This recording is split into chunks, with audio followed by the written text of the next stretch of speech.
Back in the day, we had parades back then, and we put our truck in there and get in the back of the truck and throw candy out and all that kind of stuff. The fire department in those. There's just so much community back then. It was a tight community, and a lot of people knew. It's not, you didn't know everybody, but you knew a lot of people. There's no doubt about it. And we've been here since in Groesbeck the whole time. And it's just been a great place to be.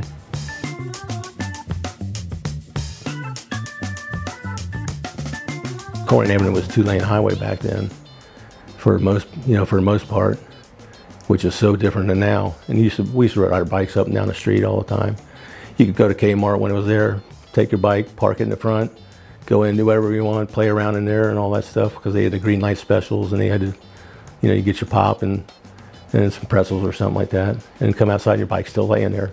Hop on it and go on home, it's no big deal. Something you can't really do these days, unfortunately. I think kids miss out on that a lot. I used to ride my bike to the bowling alley, and riding on Colerain Avenue, you're right there, and big trucks going by, it was nothing.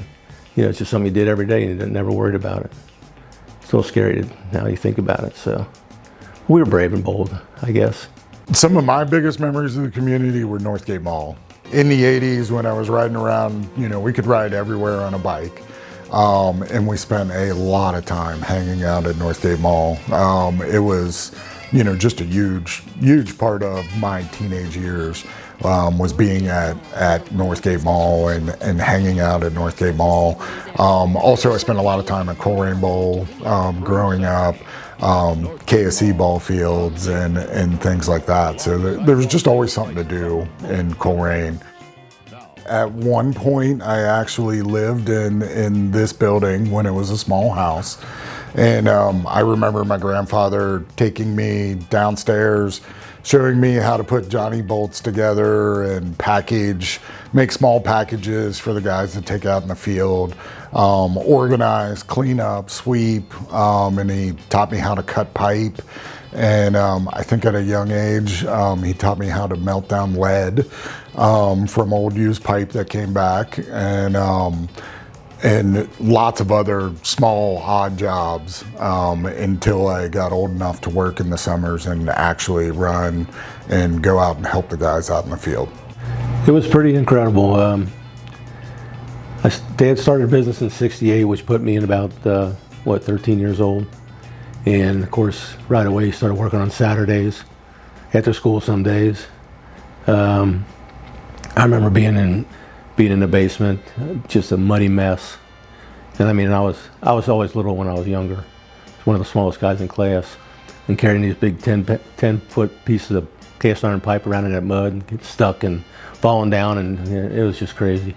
I did some jobs that were extremely difficult when I was younger, physically and everything else. And then, but that helped me out a lot as I got older, being able to figure out things and then be able to do all the hard jobs and all the hard work. Also, I got an aspect of how things work, just being around here for so long. Mom's dad had a plumbing business in North Cottage Hill, started out there. And Dad started working for him right out. He went through like one or two semesters of college and started working for Grandpa, and got his plumbing license and that way. And then he started his own business, like I said, in '68. Went on his own. He went to Grandpa for a raise, and because he was running crews, and my grandpa's brother-in-law was running crews, and Dad felt like he was doing a lot more work, better work than the other guy was. And Dad wasn't getting paid for it. Went in for a raise, and Grandpa said, "Don't let the door hit you," and then he walked out. And he basically walked home from the shop. Wasn't that far away, it was only a mile or two away, but he basically walked home and said, "Well, guess I'm gonna start a business tomorrow." And that's about what he did. Probably about, I guess it was around 1990 when we actually started in the heating and air. We bought a small business where the actual owner, the man, passed away. And the wife came to us and said, "Hey, any chance you might want to take care of my customers for me?" Gave us a base of customers right off the bat in the heating and air. And then as time was going on, we went into electrics. And it gave our regular customers that we built up, gave them that one-stop shopping availability, and it just grew from that point. I think the main reason we keep in Colerain Township is we're familiar with the area. We have a lot of customers in Colerain Township. We're very well known. But even above and beyond that, we have cross-county highway right there that we can get from one side of town to the other. We can get right on 275. I can get downtown in less than 15 minutes, so we can get the jobs that we have downtown. So not only are we familiar with the neighborhood, but it is a really good location to be able to cover our entire service area.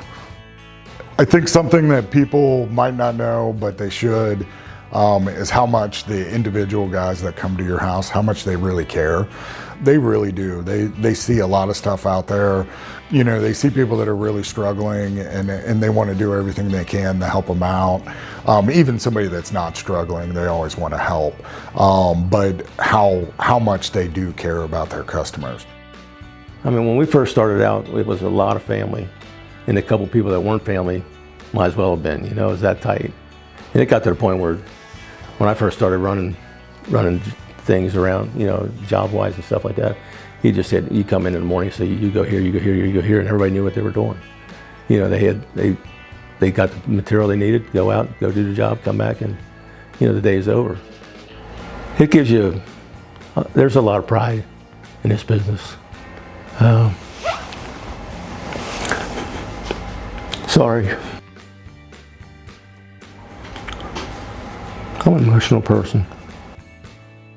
We've grown it from, you know, basically just two-man shop with Dad and one other guy that he hired right off the bat, and to what we got now, you know. There's a lot of pride in it. There's no doubt about that. We got a lot of good customers that we've had for many, many, many years, you know, and when they call back all the time, it's just a testament to what we've done. To me, it makes me proud. So I think my grandfather would be really proud. My dad's occasionally told me that he's proud of me, you know, but I think my grandfather would be really proud if he was able to see what we've done today. So I think he'd be really excited to see what we do.